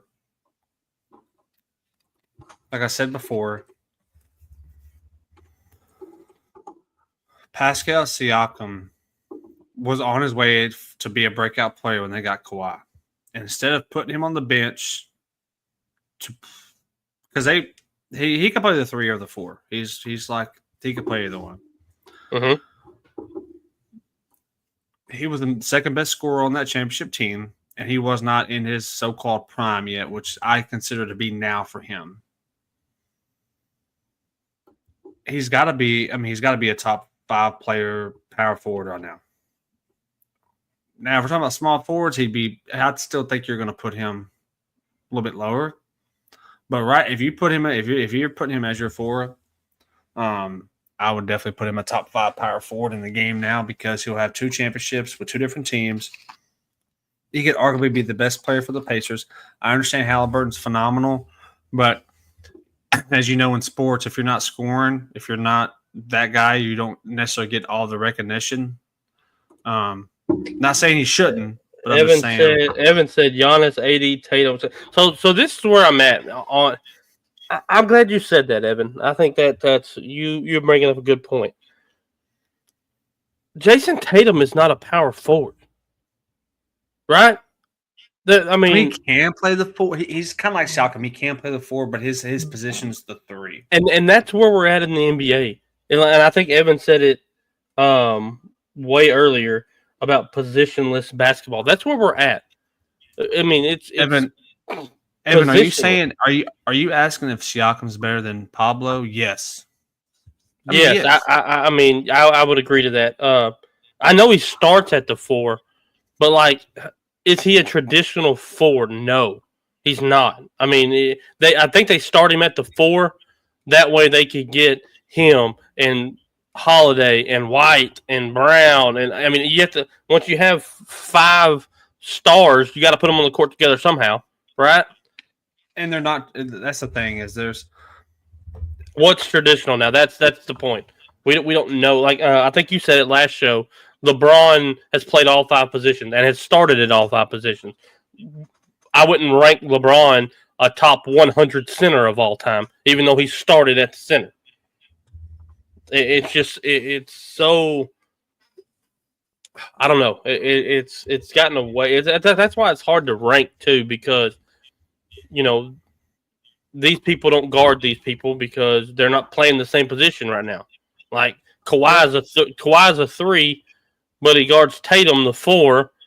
Well, they don't even play the same position, so how can we rank one over the other one? And I don't know. Yeah, front court, back court, maybe, but even then, Brown plays the 3 and the 2. So where would you rank him? Would you rank him in the front court or the back court for the Celtics? Yeah. It really is positionless basketball. I mean, yes, you have your big man play your 4 and your 5 ish, depending on who you can. I mean, even that. I mean, it's really this is how I see it. You have your point guards and your sitters. Everywhere in between is whatever. Like your point guards play your point guard, your centers play your centers, and then your 2s, 3s, and 4s can essentially, depending on. I mean, okay, look at Draymond Green. He's almost the size of a shooting guard playing freaking center. Yeah. It's literally, it's came to the point where it's positionless basketball, but you have to put him as something. I mean, that's like saying, like Ben Simmons. Everyone, when he has always been considered a point guard because of his passing ability, but he is the size of a small forward pushing a power forward. Right now, Jimmy Butler's the 4, Draymond's the 5 in Golden State. Like Steph is another one.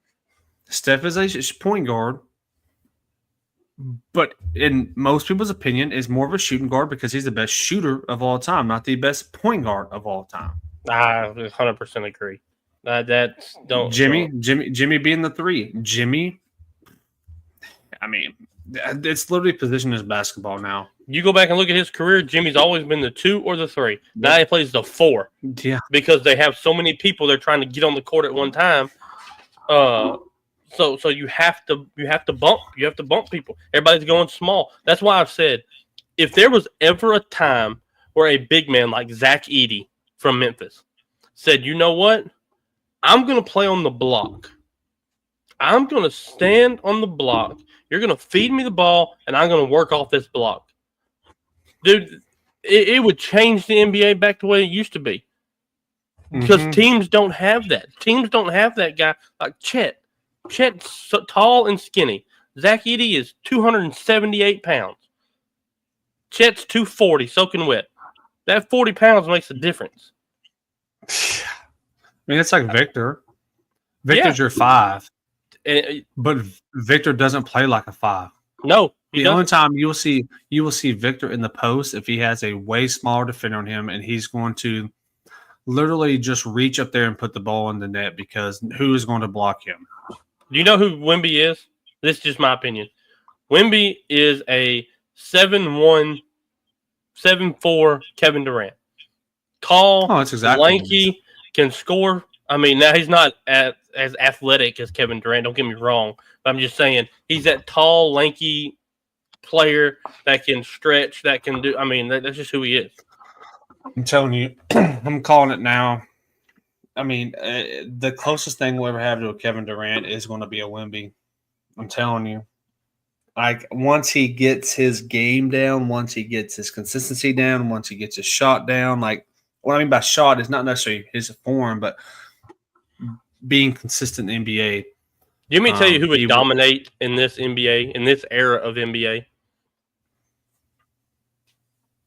DeMarcus Boogie Cousins. There's so much what ifs with him. If he would have just shut the crap up and played basketball, stopped trying to fight everybody, he would have went down as one of the best centers of all time because he was amazing. Amazing. He was dominant. He would have been. Rasheed Wallace is another good one. That's a great pool, Eric. I mean, Evan, that's a great pool. Here's another. Here, I mean, when you think about Rasheed Wallace is another. I mean, Rasheed Wallace on that Detroit team was insane. But Boogie Cousins, and people are about to, and you and Derek may even be like, "Well, you're pushing the buttons with that." But I can't make a case because there's so much what ifs with him because how his career essentially ended. He could have been the most dominant center we've seen since Shaq. I agree. If he just would have showed up. As now, far as dominance, I dominance. agree. Because Now, I'm not saying he was the best talent. Like he wasn't a Jokic. Rashard Lewis, a stretch 4. That's a great one as well. That's a great Grant Hill. I mean, you could go on and on about guys. This era of getting as many guys out there as we can, it's ruined basketball. But I do see the small market teams, man. Like I said before, Paul George left Indiana because he wanted to go super teaming. He went to OKC. Then he left that because it was too small a market, wanted to go to big market. And now look at us, 2 small market teams in the NBA Finals, and I freaking love it. I do too. I mean, again, being a Spurs fan, I've always liked the small market teams making it to the finals. And I'm thinking about this now, and I'm not trying to necessarily backtrack, but we were talking about those 8 players, and we were all asking, like, what has LeBron done to impact the game? Well, I know exactly. The super team. I know he invented the super teams, and I'm not knocking it. I'm just saying, like, he invented the super teams. And still to this day, 15, 16 years later, everybody's still trying to get that a super team. Yeah. So I mean, yeah, the Celtics are right there. The Celtics did it through trade, though. That's my whole thing on the thing. Kevin Garnett didn't call Ray Allen and Paul Pierce and say, "Hey, let's get together." The Celtics made these trades. Like, they traded pieces, and they traded picks, and they traded a whole bunch of crap. LeBron called Wade and said, "Hey, dude, and he even said it in an interview when they were at the Olympics. He was like, "We knew we had to get together and play together. Like, we knew we had to do it." I mean, so I don't know, man. Yeah, I mean, I'm not saying he necessarily started it, but he definitely prolonged it. And I mean, I don't have a problem with it. Like I was saying on the last show, I'll go with okay. What's up, Brandon? How you doing, brother? What's up, Spam? Brandon? Whenever you look at trying to find a player where I can make sense outside of LeBron, because like I said, I personally don't have a problem with the super teams. Now, I personally don't like that way. I like the actual process of building a team, personally. Mm-hmm. I know it doesn't happen a lot anymore, but I'm not, and again, I think I said this last year, I'm not talking about the 76ers process because that was a bull jive process, to say it in good words. It was not a process of actually building a team. I love the process of building the teams through the draft. If I don't mind building a team, if somebody wants to come here, kind of like how De'Aaron Fox, like I said, I wanted to be in San Antonio. So what does San Antonio do? They go and they literally get him for free because they're geniuses. Okay, that's to me not necessarily creating a super team. When someone wants to come play with the team you currently have, not call 3 different guys and be like, "Hey, let's go to this team," and not when the 2 guys you team up with are top 3 at their position at the time. Chris Bosh was unbelievable as a power forward. Dwayne Wade was top 3 at his position pretty much his whole career. That's where I had the problem. Like, you that's the easy way out. I mean, let's just be honest. Well, that's just like this is kind of a most recent example. That's like Paul George and Kawhi trying to team up in the Clippers with James Harden. Like, that was their big 3, and it didn't work out. And it didn't work out. I'm glad it didn't. Like, that was all about them trying to team up to win a championship. But if you notice now, let's look at OKC. They got SGA in that trade.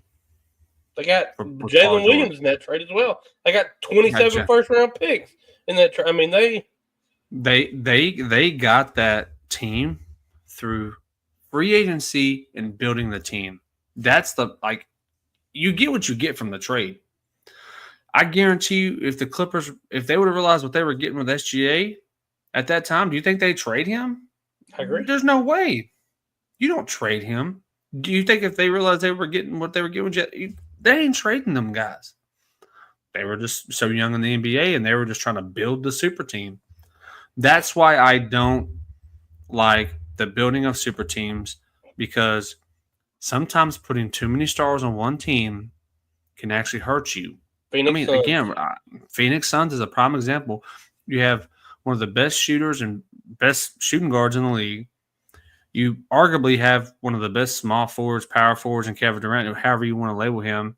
Again, end of his prime, but still very good in the same. Now, Bradley Beal, he's not as good as he used to be. I'm not knocking him, but he's still a superstar in the league. And look, they can't even make the playoffs. That's the problem with the league, is they're trying to do these teams are trying to do too much, and they're actually hurting their teams. Look at Indiana. They get Halliburton, they get Siakam. Miles Turner got drafted there. Yep. Everybody else got drafted there. You go get TJ McConnell from the 6th. Where was he at? I think everybody else is from there. TJ McConnell might have got drafted there, but that's what I'm saying. You overtime see the in the hockey game. Nice. Man, look at Brooklyn.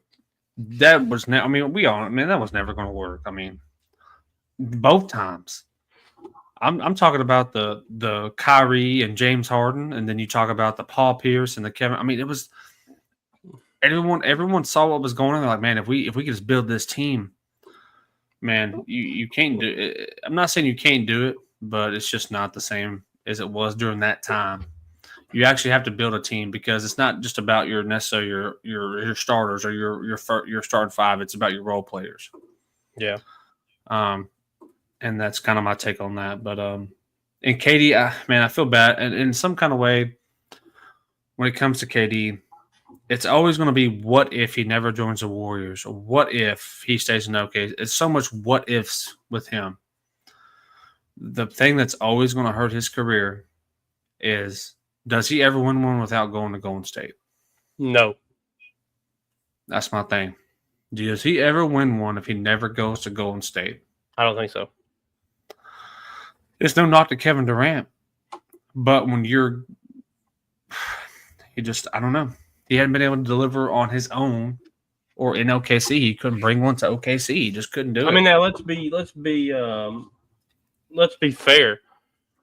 Nobody has delivered it on their own, but nobody has had as. You're looking at LeBron and KD. Look at the help that they've had. Brooklyn, Kevin Durant, Kyrie, James Harden. Now he's got Bill. He's got Booker. Steph, Clay, Draymond. Yeah, but they won there though. Yeah, I know. But I'm saying, if he doesn't go there, what happens? What if he's the one that stays in OKC? Evan, does this do anything to KD's legacy? I'm telling you right now, if SGA wins a title, he becomes the best player in Oklahoma City Thunder history, and he gets a statue. I firmly believe that. He's done the same thing. He's done the same thing Kevin Durant did in less years. Plus, added a title. Yeah. So many what ifs, man. Like I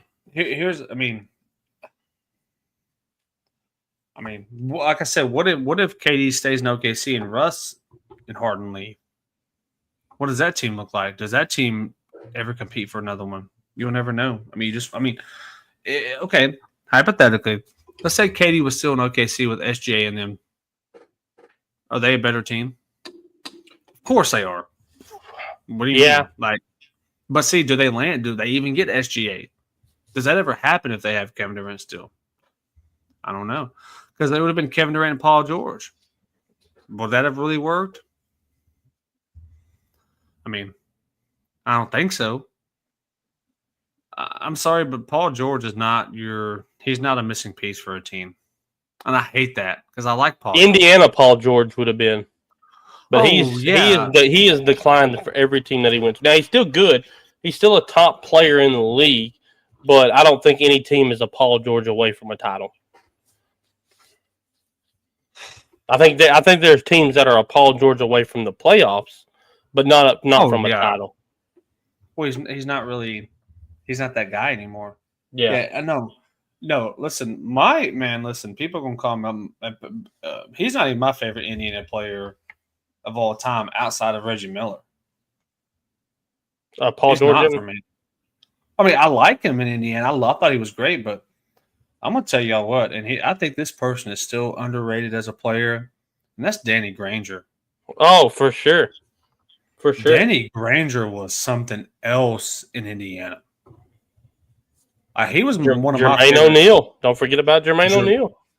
I mean, Jermaine O'Neal. I mean, those were some of my. I mean, he's in the list, but I'm talking about. I love Danny Granger. I loved him a lot, and Wnba. What if he stays in Indiana? Of course, he jumped ships to Miami, and look what happened with that. His career has tremendously. That's what I'm saying. There's so many what ifs because everyone wants to jump ship now. There's no ride it out and see what happens. Dame Lillard was one of the last ones to really ride it out. Giannis could be another one of those rides it out if that's what he decides to do. I get the reason to jump because your ultimate goal in the NBA, if you care about the game, and I said this or not, is to win a championship over money. The money is always going to be there because you're in the NBA. The money is ridiculous. But if you're going to win a championship, there's got to be some kind of loyalty behind it. But the problem is a lot of the time that doesn't lead to a championship. It just doesn't because everyone's jumping ship to go play with this player, to go play on this team or play in this market. Or that's why a lot of people you don't see come to San Antonio. It's not a big market.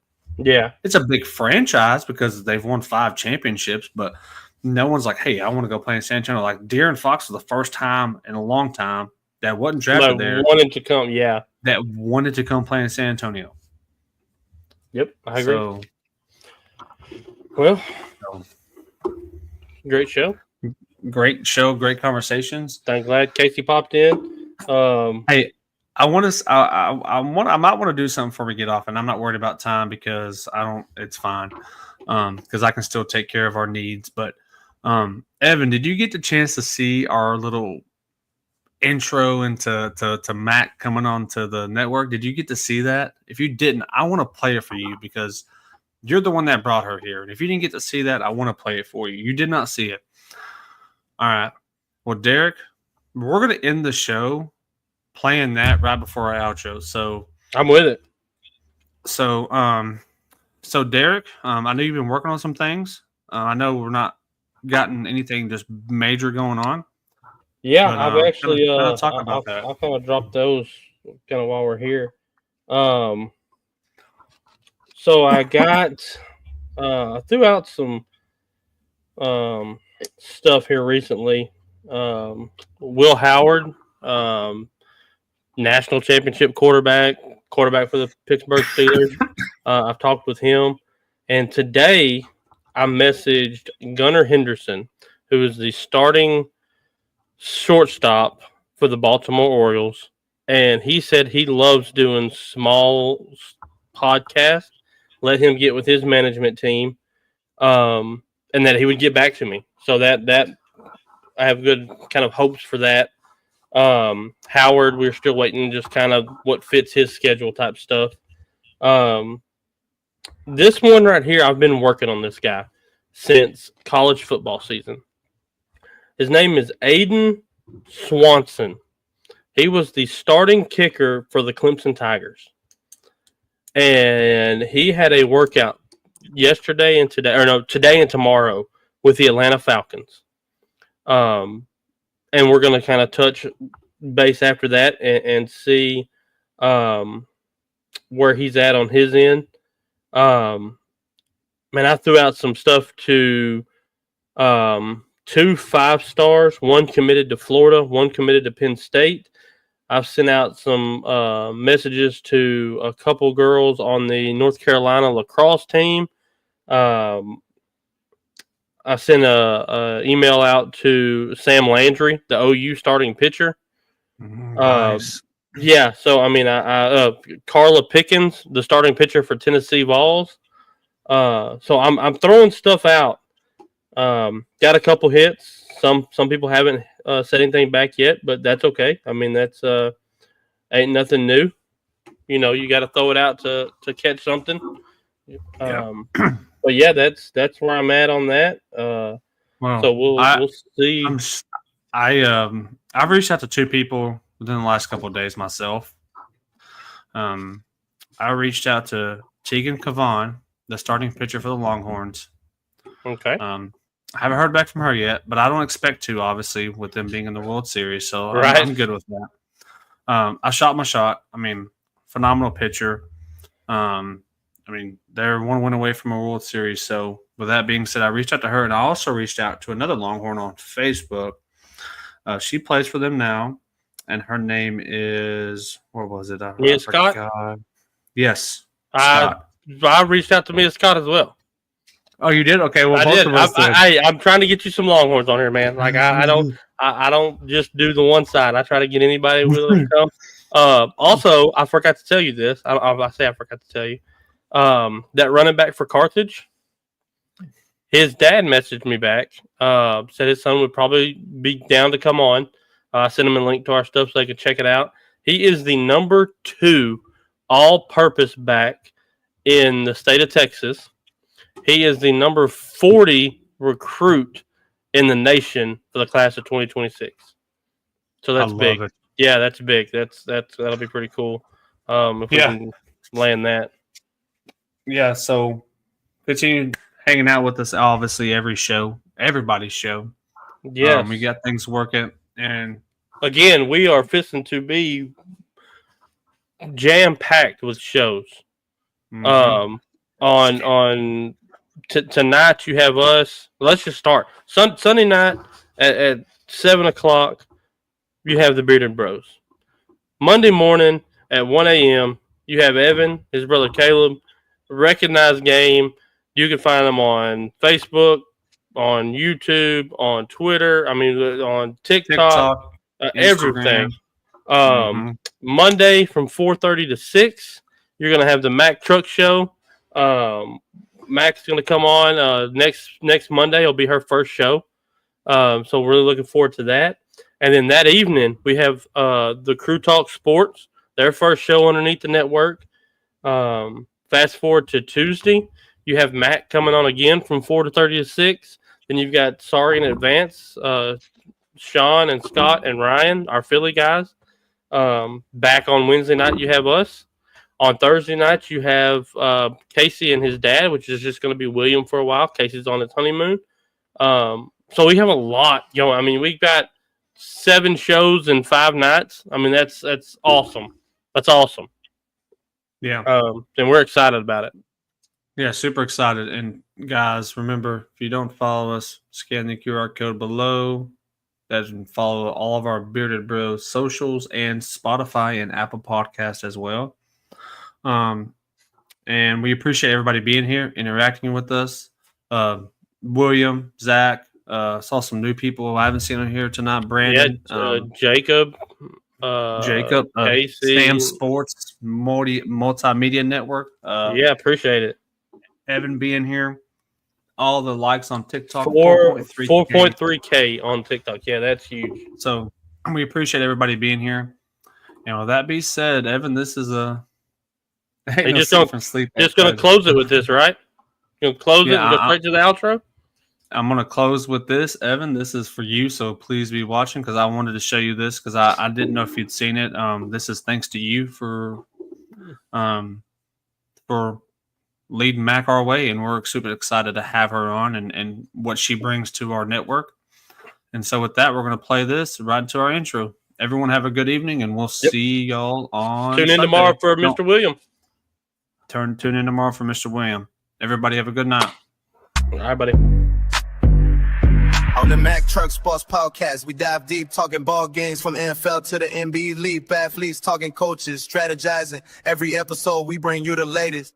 From soccer fields to tennis courts so vast, we cover every sport night and day fast. Hear the stories, the wins, the losses too. Our passions for sports, no matter the crew. Mac Truck Sports, where the talk never ends. From the big leagues to the little friends.